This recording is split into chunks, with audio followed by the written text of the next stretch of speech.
Hello, everybody. My name is Ian Kirkpatrick. I'm an author, idiot, and loin streamer, and today we're going to be doing the quarterly drawing kind of. It's sort of like a vlog where I'm just going to share a lot of what I've been drawing. Not everything that I've been drawing, because there's also a lot that I just decided not to continue working on, which you're also going to see in this video.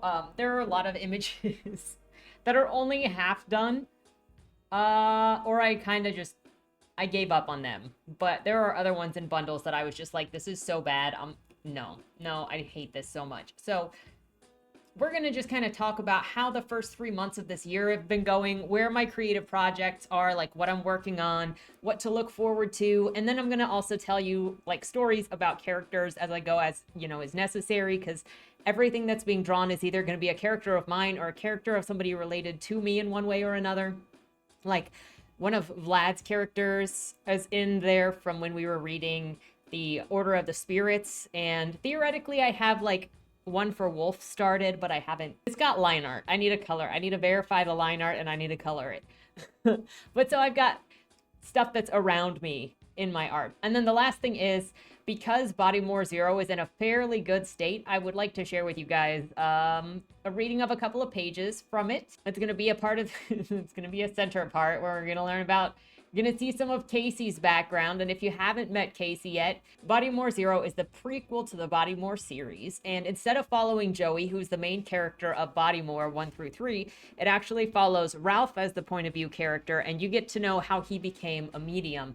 Ralph and Casey are introduced in the second Bodymore book, and then have a bigger role in the third Bodymore book, and are actually going to be the main characters switching over from Bodymore series to Monty's Numina Star series, because we've actually combined our series so that the characters are going to meet, and Ralph and Casey are going to become part of her series. So you're going to get some answers to some of the stuff in her series when her characters come to Baltimore, because they know better what's going on.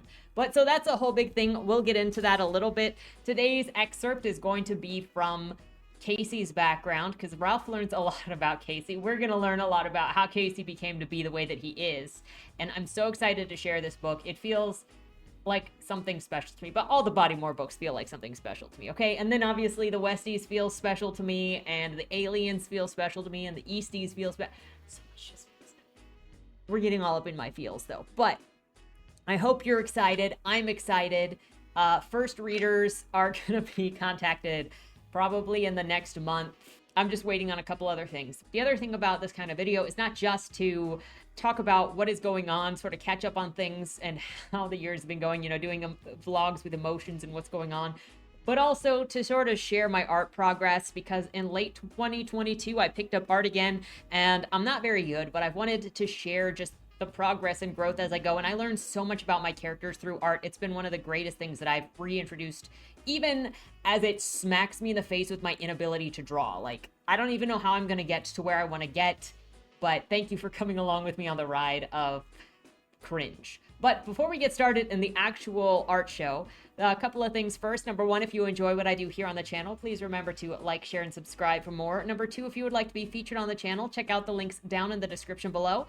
The number one way to be featured is through Lemoy, the monthly prompt writing contest, where I give you a prompt, you write a short story using that prompt, and on the first Monday video of the month, which just happened this last Monday, we bask in your creativity, your wonderfulness, and we just have a good time. It's the place that even if you're not a writer, even if you're not seasoned, even if you're not like confident, it's just a place to have a good time. No judgment zone, just play, because that's what I want to inspire, is just playing and seeing, trying something new, and zero pressure. The second way is if you are an indie author and you have a book out or a book that is coming out, if you submit your first chapter and your cover to the Fresh Meat feature, they'll be read here on the channel to hopefully help more readers find your work, because your audience is out there. It's just a matter of getting people to know that your book exists. I pick up books from the feature all the time. One of the books that I more recently picked up was The Dark Violinist, which I just finished this morning as I'm recording this, actually. And so that'll be in my next book review. Bringer of Light has been read on the channel, and it'll be on there. There was also a book by Jason Furman that is in my to-read list. The Ribbons of Sand is in my to-reads list. I actually started it, but it's been like 2 months since I've been able to get back to it, so I need to get back to it.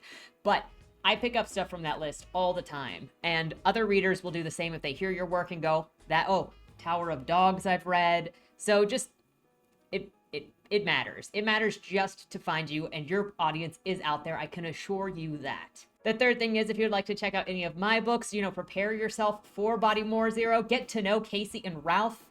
You can get them at any of your favorite places to get books, including the local library upon request. With that said, let's get into this. We're starting strong with the cringe because I just had the hardest time actually drawing this year. I swear. That's why there are so many half drawings. We're going to get through all of the freaking angst, and I am going to wait until we get to, I have no idea when, but I'm going to wait for the right time to introduce the Bodymore stuff. So first we're going to start out with how this year has gone, which has been, Bodymore Zero has been such difficulty to get through. I have been working so much slower on it than I have on any of my other previous projects, to the point where I was not even sure if it was a viable story. I mean, it is. And having gotten finally to the editing process, or like a week and a half, 2 weeks ago, instead of being in revision, I'm able to better appreciate it and to see it for what it is instead of being elbows deep in it, which is something that I want to remind people of, is the process is hard and you will question yourself a lot. So don't think that you're not worth it if your story is struggling, if you're feeling low.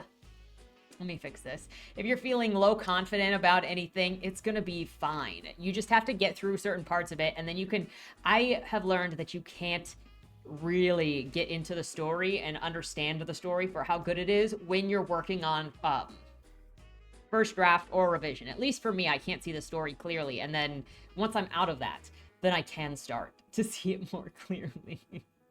As you could see, I was very struggling with stuff this early on in the year. It was not just my writing that was struggling. It was my drawing that was also creative struggling. I couldn't seem to get anything to look right for the life of me. This one was sitting on my drawing pad for like 2.5 months. I started it back in January and I only finished it like 2 or 3 weeks ago, because I was like, I need to get this back into archive. It's almost done. I just have to add like barely any more flourishes, any more shadows to the freaking flowers. And so I did. But that's just how bad it was. I had at some point like 20 different images that were started and then waiting to be finished, that I was like, I'm not allowed to start any more images until I finish what's on the cover. And then I just kept starting images. This was actually, I felt like, the first good image that I had drawn this year. And it was a surprise, but I was very happy with how it turned out. And it is actually Akihiro and Takumi, the brothers that are in Monty the Mai Ishin style version, where we took Katsuo and Kaede and put them back in a different time. They're great, as you can see. Not Kaede, Takumi has hair. But this was a godsend. I think this was the first image that I actually shared on the art server for this year, because it was the first one that I was actually happy with. And then we got Kagura, who is Shigemi's counterpart, because obviously she's going to be in there too. I also did not share this one. I have a lot of images that I have not shared really with anybody, because it has just been a struggle. It has been, we're going to get into later in January, and I can probably tell you when we switch from January to February, maybe. But I was so creatively constipated in January that I went from these characters where it was just like none of it was working out. You would think that at least Marcella would be super easy to draw, but I just could not draw. See, like, look, this is so bad. I'm like, this shouldn't be so hard to draw, but it is, and it's just not turning out. So you'd think that. And I went from just drawing the casual ones, the ones that I should be better at drawing because they're not that bad, they're not that hard, complex. And I went from that to attempting to draw new characters that had no identities yet. So it was just character design. And we're going to get to those very briefly here. And now they're just kind of empty shells of embarrassment because they didn't turn into anything. They aren't anything. They'll never be anything. And then I reached back into some characters from 2008, 2007. So we'll get there. This one of Marcella was inspired by a conversation where she found out that cannibals were real. So when you get to read Westies, you're going to see just how much she's naive, but she's not stupid. She's just sheltered. And so, like, she gets out with them, with the outlaws, and Daisy and Ambrose. And then Daisy, who has all of the stories in the world, she is so fun. She is so full of energy and life and just has, she has all the stories. Just starts telling Marcella about cannibals. And then she is like, what? Cannibals are real? I thought that it was just like a made up thing. And then we have these conversations. I want to try to do a comic eventually, just a short script that's just her being in a grocery store because Marcella learns that cannibals are real, and then she kind of starts mentally obsessing over it because she's like, I don't understand. How does somebody look at a person and go, I want to take a bite of that. I want to put that in my mouth in the same way that I put other things in my mouth. She doesn't get it. So then eventually she goes to a store and she's standing there looking at the food on the shelf. And then, you know, the store owner approaches her and he's like, hey, little miss, how can I help you? Are you needing any help? And she's like, hey, mister, I got a question. Have you ever thought about eating a person? And it's just like the looks of shock and horror. And then everybody being like, well, everybody being Tommy being like, you need to stop asking people about cannibals because people are going to start thinking things. Marcella, you can't do that. This was when and that other one with the cannibals thing also came about because I was trying to practice expressions. This and the next image are all just trying to practice different expressions, which apparently was not going that well because I thought, oh, I'm okay enough with this, and then it was like everything that I did was not working and just looked bad, and I could just not feel confident about anything. And then the only responses the people had to anything that I was working on at the time was like criticisms. So it was clear to me that everything I was doing was absolute trash, and I just probably part of why I stopped sharing a lot of it, to be honest with you. I'm like, it all sucks. I don't need to be told that it sucks. I know that it sucks. I don't even know what I wrote in there. Probably more angst because the angst happens. I think I was actually sad when I was drawing this one. I have a tendency to draw sad girls when I'm sad, okay? If you see sad girls in here, I'm probably angsting. Well, I'll give you like a 50-50 chance that I'm angsting. Let me fix that. But Billy is a sad girl. She hides it a lot. Oh my gosh, that was fixing the crying because I could have done it better. And this is just Marcella being so in love with her man that she doesn't even realize that she stares. She just like, she'll be in a conversation. We've had this combo before too, Monty and I, where she'll be like in a conversation with Daisy and Ambrose, and then like Tommy will just walk by and she'll just like, everything will go blank from her mind and she'll just watch him walk by and she just is like, she is so flustered and so in love with that man. It is not even funny. That's not to say that they have the perfect relationship, because they've got issues that come about, specifically, well, her daddy being intervening in it, which that is an external force, but they have a bit of a non-understanding situation when she is not angry at her dad after everything that's happened, and Tommy is just like, he can't really understand how she can still be affectionate toward her father after everything that he put them all through, and especially her, because he traumatizes her and he gets like everybody in their circle to gaslight her. It's a very sad situation, and Tommy's anger is justified, especially in the way that her dad treated all of them. But it's also so hard to suddenly have to look at your dad as, oh, he didn't love me. Like, imagine you're 18, 19 years later and somebody is just telling you your dad never loved you like you loved him. It doesn't happen. So I'm so excited to write all those scenes. The Westies is going to be so good. Like, the vibes that I already get from all of it. The first book is going to be more focused on Marcella and Tommy. I mean, it's an ensemble piece. So you're going to have huge influence from everybody in the story. But the main driving factor is going to be Marcella and Tommy. And then the second one is going to be Daisy and Ike and somebody from Daisy's hometown, which you're going to have to wait to hear more about. And then the third one is going to be Billy and Ike and Ambrose. And also kind of closing out the series as you have to deal with Silas, who is the start of all of this. This was actually, I think, one of my favorite images that I've drawn so far. That Billy, just because I love the style of it. Have I posted it anywhere? I think I posted it on Instagram. This was another day I was just not feeling good, and I was like, I can't draw anything. Can I draw something stupid? That's one of my go-tos when I'm really struggling, is can I draw something kind of dumb that can just make me laugh? And you know what makes me laugh? Katsuo being sick. Because he is such a mama's boy that he will wrap himself up in a blanket and then call his mom to come take care of him in his 20s, and then she'll get on a train and drive for hours, just to go take care of her son while he is sick. The idea of this one was Billy being put in a dress for the first time in probably years, probably since childhood, because she's always been wearing pants as they've been on the road. And then when they get to Daisy's place in Louisiana, she's going to have to adjust to that society that she has not really been used to living in. She's kind of a bush cat, raised in a bush, but she's, you know, since 13. She lived in a normal society, though, more of a farming community as a child, and is not used to what Daisy and Marcella and Ambrose are all used to. Then we got one with Kigura again, who is holding a chicken. She loves chickens. She also has a difference between chickens and hens. I think it was hens are the live animals, and then chickens are the ones that she eats, because she does eat chickens. She just separates.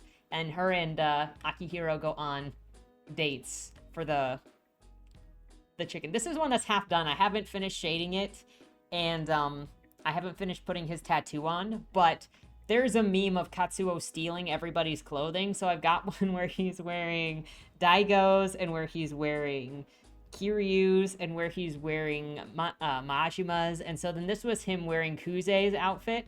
Okay, this was one of the character designs that I came up with while trying to figure out how to break brain block, because stuff was just not working. So don't expect this chick to appear in anything. I almost didn't show her or the next chick at all, because they're just... It's just, the struggle is real. Real and embarrassing. When stuff just doesn't work out the way that it is supposed to work out. When you're taking days off of writing because you can't get through the story, and you're constantly questioning whether or not... I don't know about anybody else, but typically the way that I work through a draft or work through a story is I have to, for first drafts, I have to set a timer and do sprints of 15-minute intervals. And then set daily requirements of like 1,000 words per day is my minimum, and then 2,000 words a day is like the ideal. But I give myself that whole group to at least have 1,000 words per day in month, so that by the end of the month, I know that I'm at least going to have 30,000 new words, and that can be transferred to one day or another in case I miss a day or have to take a day off. Usually I don't do so well on Sundays because I'm recording on Sundays. And so like that's how I make sure that I actually push through a story, is by making sure I have measurable progress. But working on Bodymore Zero has been a lot less consistent than other things, and some months are like a lot, and then other months are like terrible. And I don't know what it was. I don't know what it has been. Maybe it's emotions. But I'm glad I'm at the end and that I'm able to actually look at it, because I feel so much better about it. It's gonna be something to try to fit in a reading in this and not flub up the reading. I'm gonna get into the reading here in a second after I bring in the characters from when I was 16, which starts here with Khan. He's an alien, and just so you know, that's pretty much all that I knew. I had this appearance and that he was an alien, and I have like 4 or 5 drawings of him that I did when I was a teenager. And so since I was brain blocked and character blocked and couldn't do anything, I apparently had decided, you know what, I'm gonna go and draw Khan. Even though his outfit is kind of obviously dated, it is so the mid-2000s, but I like that about him, okay? I do. But so then it's ended up in drawing Khan and his brother Malik. And neither of them ever had a story. I just had a couple of images drawn of them. But once I brought them back and then completely colored them, because they were all in black and white before, because I did them with pencil. Once I started drawing them again and then telling Monty about them, Monty started sharing some of her character, and then we just started building this new universe. So you can look forward to Khan and Malik's story eventually in the future, because we're going to be doing something with aliens. And what I really like about Khan and Malik is that their race is basically hive-minded. They're all connected telepathically through the dots on their forehead, and their entire race is very much focused on serving the community and doing ritual for the community and having their community survive. They're also very skilled mercenary race, but they have no interest in anything but maintaining and celebrating their culture and staying within themselves. So they're not a threat to anybody, but as mercs, they hire out their services to other planets just to help maintain them. And yeah, the ultimate goal, the ultimate honor that any of them want is to be allowed to father children, because you have to be chosen as a male of the high honors to be a father, to be able to pass on your genes. And as a woman, you have to have the correct biology, because you have 4 to 6 children at a time, and so it's very physically intensive. Not every woman can carry children, but if you look like you were born with the correct biology to carry children and not die, then you're given a job in the nursery, and the younger of their kind help the mothers in the nursery take care of the youth. And then eventually, once a man comes along to be awarded husbandry and father and parenthood, he is assigned to one of the women in the nursery, and then they become new mothers. And it's very community driven. It's very based on taking care of one another, where they see an extension of themselves in the environment. And I'm looking forward to exploring it a lot more with Monty. They also speak telepathically, so their language is all internal, which means they don't really emote unless they learn how to emote, and emoting is basically like a second language to them. So, oh my gosh, this is one of my favorite drawings. And this guy is Malik, the younger brother, who he is not been around outsiders very much, so he is not used to emoting, whereas you might have noticed with Khan, he has a lot of emotion, and that's because he has done a lot of external work. He's worked with other creatures from other planets, and he has learned how to freak other creatures out or communicate with emotions, like what looks like a threat, what looks like insanity. And so he manipulates people with emotional expression, or outward manifestation of expression, because he understands from deliberately learning emotion and emoting as a means to communicate with outsiders. It's been fun to talk about again. It's been fun to talk about, and I'm looking forward to developing it more once we move on to that from doing other things, or as things go forward. This one is actually a redraw from one of my 2007 photos, which I'm going to put on the screen now, so that you could see what it looked like then, and then what I did with it now as I know Malik better. And he has always been one of the things that inspired this too, is they have basically an instinctual system that is connected to the hive mind, that is also a defense system. So if you make them feel like they are in danger, then that system automatically takes over, and it becomes eliminate the target thing that cannot be stopped until the target is eliminated. Not only that, since they speak telepathically, that danger signal goes to every other one of their kind, and all of them are programmed with the seek and destroy model. And so if you attack one of them, they all turn and come at you, and that's just an army of mercs turning on you. This is one of the reasons why they don't let anybody near their juveniles or their nurseries or their babies, because the babies are going to be scared of the outsiders, and the smallest thing is going to turn all of the creatures, all of the curs against you, because it's just going to lock that defense system in. Unfortunately for Malik, all of Khan's buddies are criminals, so they're going to have to learn how to have a bit of a gentler touch to not freak out the juvenile. And it's going to be interesting. You've also got Letha, who is one of Monty's. You've got Sogo, and then Jay. I always forget his name other than Jay.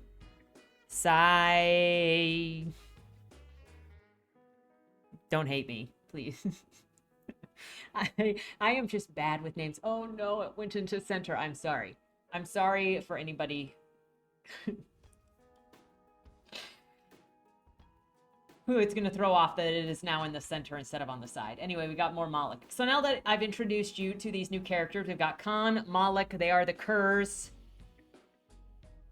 They very much value their mothers because they're raised in little pods with their siblings and with their siblings of other mothers, since the nursery just has all of them, very community based. And since it is a high honor to be a parent, they call their mothers cares? Yeah. Yeah. Meaning the dearest, because that's their mom. It's the highest honor. Anyway, this was the other chick that I tried to design to break my writer's block. Going with a little bit of a 70. You could see how messed up that was. Her appearance changed so many times trying to find the right hair color. But going with a little bit of the 90s tomboy skater going on. It's just not good. I don't like looking at them anymore. They're so embarrassing. Ugh. With that said, I think I can go ahead and get into the excerpt from Bodymore Zero to hopefully get you hyped while you look at this little disaster over here. I'll be reading from chapter 16. There are, I think, 25 chapters in Bodymore, so here we go. Hopefully I don't mess it up too much. Kayleigh's room was dark, his bed erased by a night that didn't seem real. The moon hid behind clouds. It had snowed a couple days ago, warmed up enough to melt. Now it was cold again, waiting for the snow, but it hadn't come. The house was chilled, empty, mourning. Christmas cheer was much more a myth in the neighborhood when Christmas cheer was much more a myth in this neighborhood when instead of tidings of good joy and will, it brought stress over money, or reminders of the family you didn't have. Everyone was so ready to ask what you were doing for Christmas, how excited you were to be with your family without thinking that maybe you didn't have any. Maybe she was dead. Maybe the fat-eyed pig that you were forced to live with was all that you had left and you were hoping the only thing you got this year was that arrangement to end. But Kayleigh wasn't supposed to say that. No one at school believed it when he said he wished his father was dead anyway. They said they sometimes wish the same thing about their parents. Know what happens when you let them beat you? Know what happens when you let someone beat you? They keep doing it as long as you let them get away with it. Kayleigh's voice was low, getting deeper. He was 16 now. He sat on his bed, legs hanging off the side, bottle of liquor in hand. The bedside lamp flickered. Whiskey at his lips. It wasn't the only bottle in the room. His floor was littered with them, between the discarded clothing. Clean, dirty, spotless, stained. Didn't matter. It was all the same, and it was only a matter of how big the pile of trash was. His room reeked of alcohol from the floor and his clothing, spilled on the bedsheets, clinging to his greasy hair he hadn't washed in a few days. Nothing mattered anymore. He thought about lighting it up, using the same lighter he set his cigarettes off with to put this demonic house up in smoke. It would save the world from both him and his dad if everything was... It would have saved the world from both him and his dad if everyone was lucky enough. But that assumed his father didn't have the will to outlive the fire. That would be the damnest thing, wouldn't it? Wasn't what he wanted anyway. He didn't want to go down at the same time as that goddamn old man. He wanted to judge the man for what he did 8 years ago. Kayleigh chuckled against the gentle courage that tickled his lips. He'd consumed enough alcohol now that it made his eyes red, slurred his words, and released his inhibitions. With looseness in his body, the soft anger turned his impatient fingers to lightning beating against his thighs, a lash waiting to scream out. Pressure built inside of him, and each twist was a tempest waiting to burst. The relentlessness was so unnatural, it was overpowering. Kayleigh's jaw tightened. He drank and laughed to loosen it. Erratic energy turned into rocking, a bouncing foot, lips pulled into a sneer as he watched the door and his head bounced side to side. Yeah. Do better. Don't get fucked, right? Figure it out. What the fuck's wrong with you, kid? Who do you think you're talking to? Me? Who do you think you are talking to me like that? They all say the goddamn shit, and you know why that? They all say the same goddamn shit. You know why that is? Kaylee laughed to himself. 'Cause they think they're better than you. What's a batch but another fucking bastard who thinks that he's got a big dick to tell you what to do? Hey, kiddo, shoulda known better, don't ya? How about detention? Beat your ass, straighten you up, eh, boy? Who the fuck came up with these rules? Who the fuck said that I gotta do school or do that school? Who the fuck said that I gotta do school, or that school means shit, or that listening to a goddamn suit at the front of this little fucking classroom is gonna mean a goddamn thing someday? Tell me, who the fuck gives a shit about school, and I'll show you a guy with so much shit in his head from spending his day up someone else's ass trying to find favor. People who can't live without taking orders, but don't work. People who can't live without taking orders, but it don't work. None of that gets you what you want. I've seen it 1.5 million times.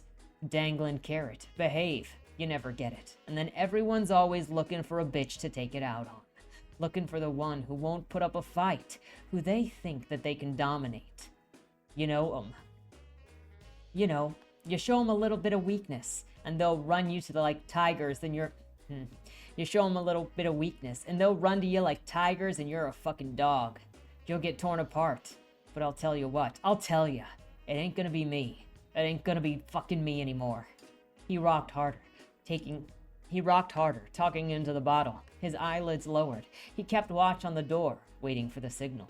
He held his breath for a time, listening. Chuckled to himself when nothing came, then satiated himself with the bottle. You think family's any different? His eyes darted to the window. He listened to the moving gravel. Fuck no. Fuck. They got the same bloodthirst, bitch. You know the worst case of it? You know the worst case of it I ever seen was this kid in school. You know that makes him the worst? You know what makes him the worst? You know what makes him the worst?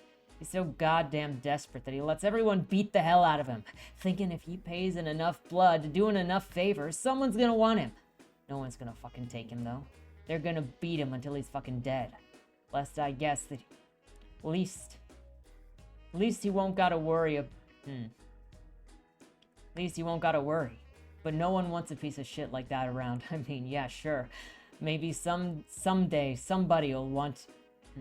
I mean, yeah, sure. Maybe somebody will want him, just like my dad wanted my mom, and then the next thing you know, pow, pow, pow, fucking dead and dumped in the gook in MP. Guess that's a fucking deal, right? Take it and go. Fucking take it and go. His dark eyes were empty, no longer brown but black with decay. The gravel shifted out the window, an engine cut. His father's voice came through the window in murmured curses. Moments later, the front door opened at the bottom of the stairs, slammed. Keys jingled and dropped onto a table. Kaylee licked his lower lip. Showtime. There is a lot more swearing in that than I remember, but you know? He drunk and he angry. And I see that we are at a Marcella drawing again. We have been through a lot. But Casey is... It's not enough to say that he is troubled, because he is very troubled. And he has very good reasons for the way that he is. It doesn't justify the way that he is. But I like to hope that...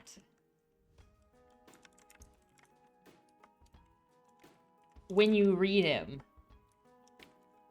you'll see where he's coming from. But also just be prepared. I am prepared for pretty much everybody to absolutely hate Casey reading Bodymore Zero, because he is a jerk. He's not just a jerk. He's genuinely a bad person, and he is genuinely taking advantage of Ralph. He is abusive to Ralph, and he really does not deserve Ralph. That's what Ruby says as well. It's just... Ralph can't help it.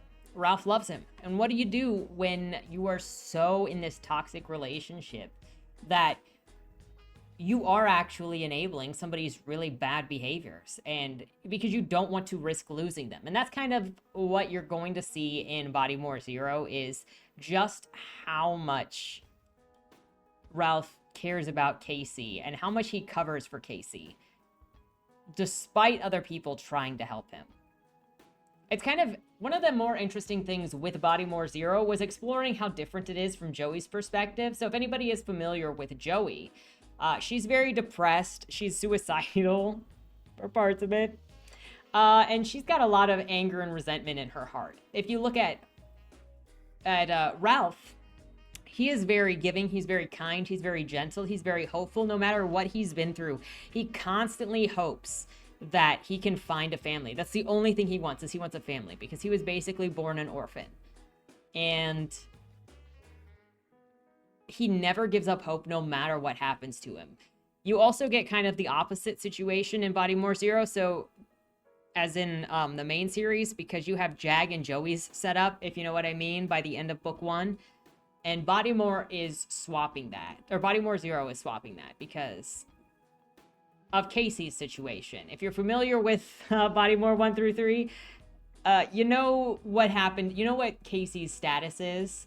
And this is the story of how Ralph got involved with the magical things that are happening in Baltimore without realizing it, just to help his best friend, the person that he considers his brother.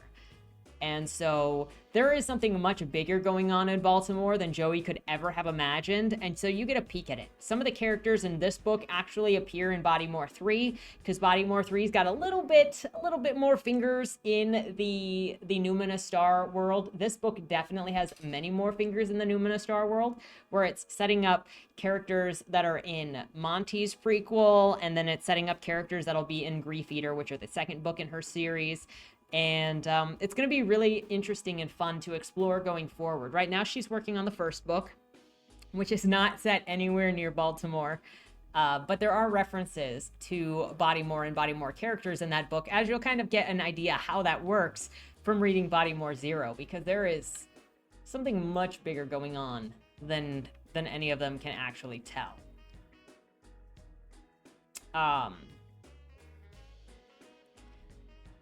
But I think I'm really interested in seeing what other people think of Bodymore Zero. I think it's a bigger tragedy than some of the others because of the life of Casey and Ralph. And if you take out the mystical stuff, imagine how it ends if Ralph isn't able to do what he does. But on top of that, I think it also leans more into getting into more of the magic, more of the supernatural, because you start getting the rules from his perspective, or how he operates with the supernatural from the perspective of somebody who is counted among them as one of them. So it's kind of the perfect segue into Monty's, where more of the characters in that are actually very attuned to what's going on, though it's still a secret layer that most people are not aware of. So this image I want to switch over gears to was my attempt at drawing Daisy and trying to draw her with wavy hair, because at the time Monty and I were talking, and Monty was trying to figure out how to draw Daisy exactly, trying to work out her appearance a little bit more, and then switching from the straight hair that I've been drawing her with to doing curly hair. And curly hair is really hard. So mine turned out to be more like wavy. And this was actually the last drawing that I did for like a week and a half, because I had to take a break for reasons. And then this was the first drawing that I did once I came off of my drawing hiatus. And it was rough, because I had to relearn how to draw.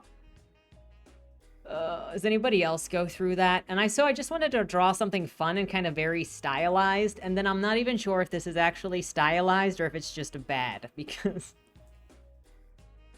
I don't think people see their own artwork very clearly. Maybe some, not all people. I never want to make any of my statements sound like I'm talking about all people, because infinitives are never correct. But I know that I don't think that I can see my work clearly, because it always just looks like my work. At the end of this video, I'm actually going to show 5 images of the same character that I've drawn, starting back in October of 2022, and then the more recent one that I've done this month. And how it's kind of changed over time as I've learned more how to draw, and I've drawn a lot more. And like visually I can see that it looks different, but at the same time I look at stuff and I go, I feel like it still just looks like it's drawn by me, so that it all looks the same.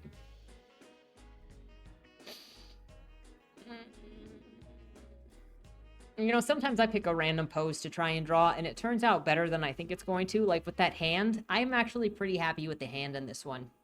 And I don't know how to do any quality testing on anything that I draw. I also don't know how to draw anything very consistently. Every day I'm trying to figure out how to draw Michi's hair so that it does not look like a helmet. And sometimes it looks all right. Like this actually looks pretty all right. It doesn't look super hard. It looks kind of combed over.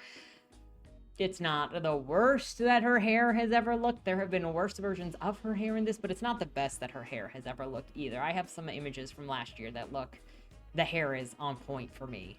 But drawing is a process.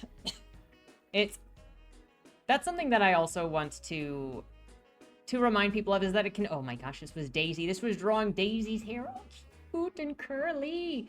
But it can be so easy to consider that, or think that you're never going to get to where you want to be.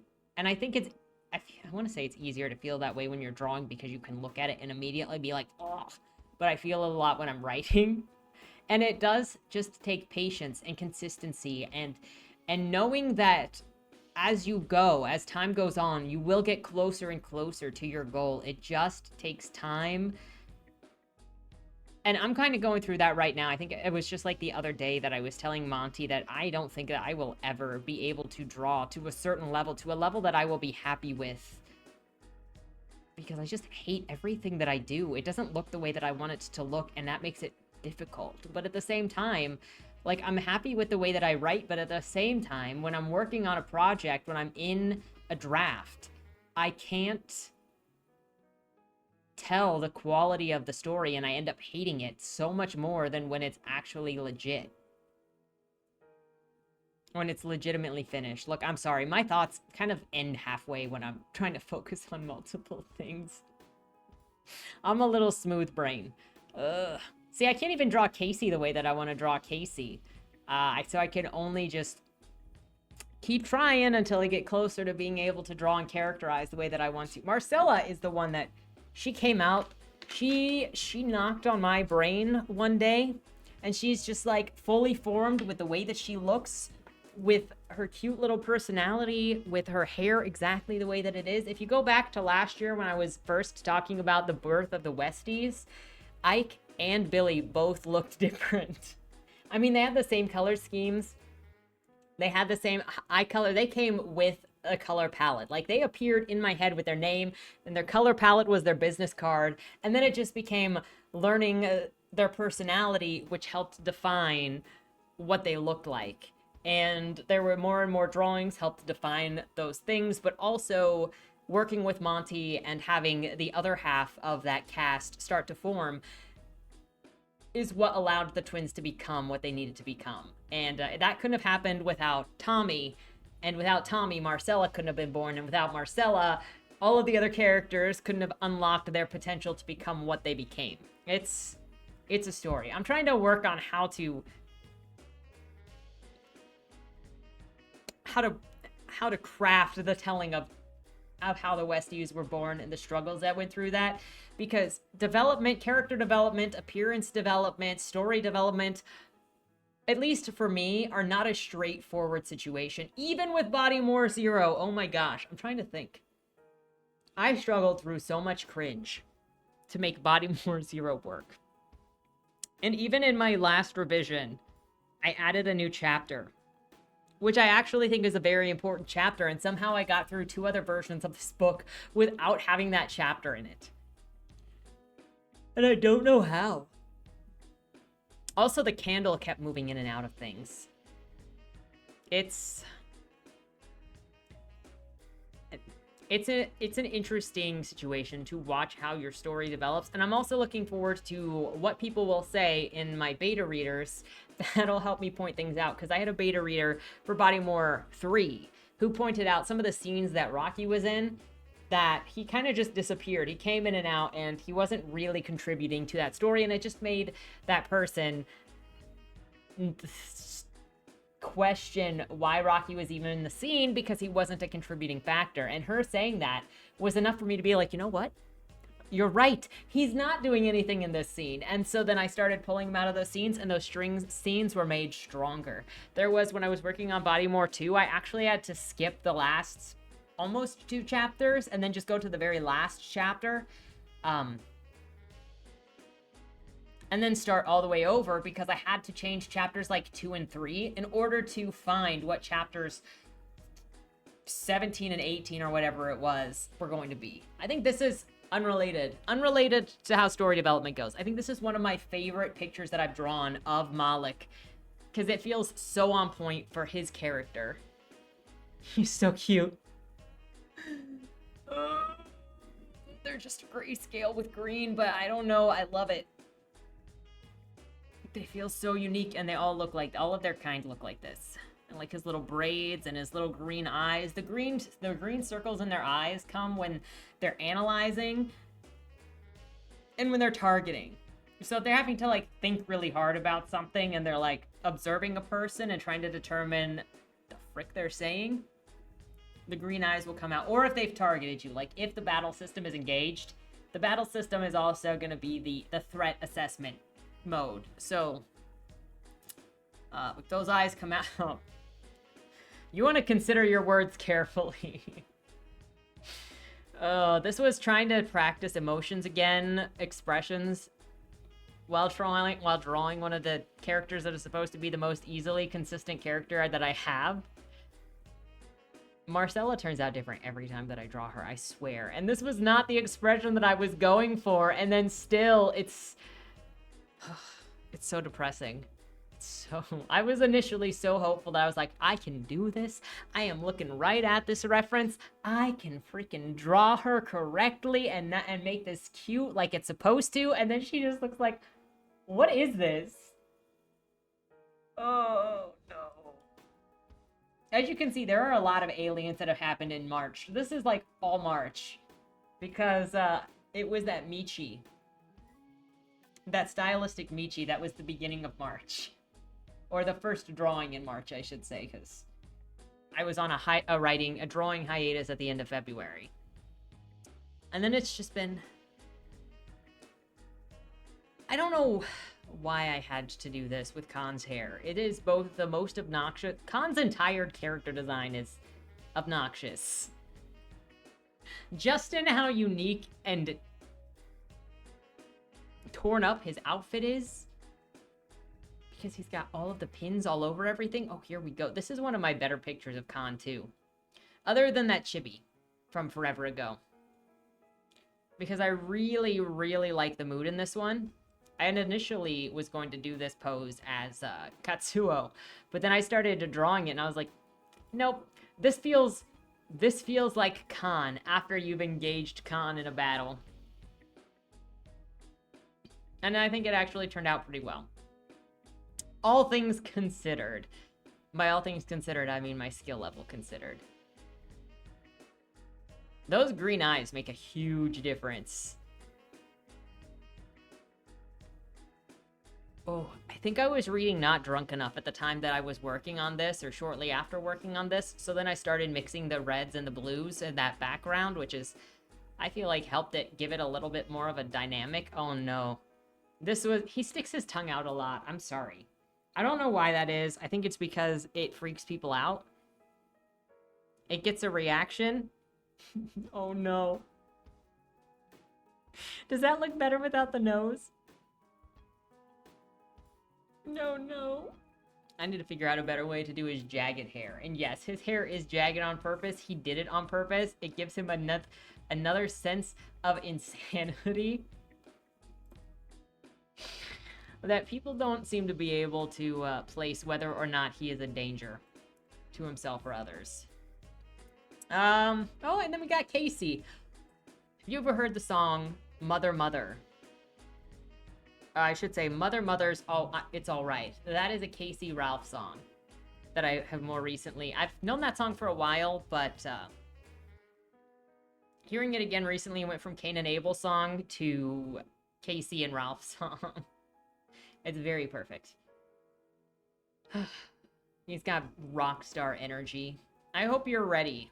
He was a an indie band man in the mid 2000s. That's why his band's name is Badass Idiot Train. Of course, he made it when he was, you know, 15, 16. Oh no. Oh no, not a sad girl.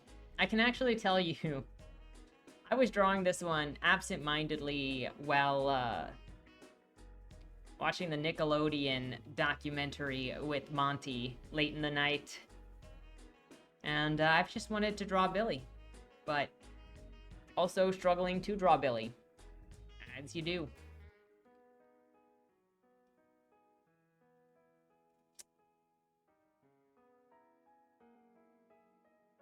So, anyway, I've told you about what I've been doing in the past, where it's been a long struggle to get Bodymore where I want it to be. And going forward, the rest of this year is going to be not revising, editing Bodymore as necessary. It's going to be hitting its first readers soon. Monty is looking over it. Monty is also going to be writing the epilogue for the book, because the epilogue will be from one of the characters that lead into her series. Look at that hand. That is actually not the worst hand I have ever drawn, especially with that focus. This image both underwhelms me and is impressive to me at the same time. Anyway, so Monty is going to be doing the epilogue, which will be a lead-in for her characters, and may or may not give more information on Tacitus, who is in Bodymore 3 very, very briefly. And then I'm going to either be working on Westies 1 or Boom Shakalaka Boom, because I can't work on Westies without Monty. So I may work on Boom Shakalaka Boom first, and hope that it goes smoothly, because it should just be pretty fun. And Boom Shakalaka already has like half of the first act done, because I think I've gotten through Jan getting through the airport security and then going and shooting off the firework with Blake, and passing out after he gets electrocuted, because that's what he first did in North Carolina. So I might go do that. We're getting to the tail end of these. And I have this emoji, you got a Moloch emoji that was added, and then you've got a newer drawing of Hitomi, who's going to be the character at the end of this that I'm going to show you kind of a lineup of 5 drawings of her over the last year and a half-ish. So you can see the progress, or lack thereof. Malik is just so cute, though. Look at him. He ends up staring a lot because he's observing and he doesn't know how to communicate, and all of the well, he doesn't know how to communicate with outsiders. So most of his communication is telepathically with Khan, and then Khan sort of translates things, but Khan is mostly the one talking to him, and then talking to others about him. He's a curious little baby. But I have high hopes for Boom Shakalaka Boom. It's just gonna be a pretty fun satire. I'm sorry if it causes an issue. Oh my gosh, this was trying to create another character. Which is why you're gonna see like some weird hair. And then I was like, you know what? No, this isn't gonna be a different character. This is just gonna be Hitomi.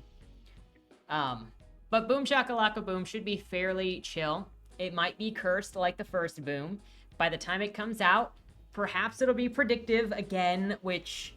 The whole thing with Boom Shakalaka Boom's storyline is Jan goes to North Carolina to meet his girlfriend's family, because, you know, he lives in Ukraine, so he's going to spend the summer at his girlfriend's house. Of course, in his own room that is down the hall, that he has to pass by her parents' room to get to her room, so that they can know.